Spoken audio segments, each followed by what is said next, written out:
কবির চৌধুরী ঠিকই বলেছেন, জ্বলছে স্বদেশ। প্রায় প্রতিদিন মরে লোক গুলি খেয়ে খোলা পথে। পুলিশের জুলুমে জর্জর দেশবাসী।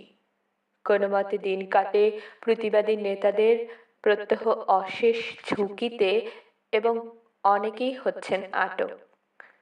বেশ আছেন আনন্দে মেতে নারী নীরো, বাজাচ্ছেন বাঁশি মসনদে বসে।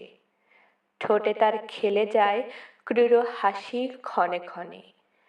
পারিষদবর্গ তার কাছে সুখবর করে পেশ। অবৈধ শাসক যারা, তারা সাধারণ মানুষের ইচ্ছা অনিচ্ছায় সারে দাফন নিমেষে স্বৈরাচারে বুঁদ হয়ে থাকে, কিন্তু বোঝে না দেশের জনগণ শক্তিমান স্যামসন।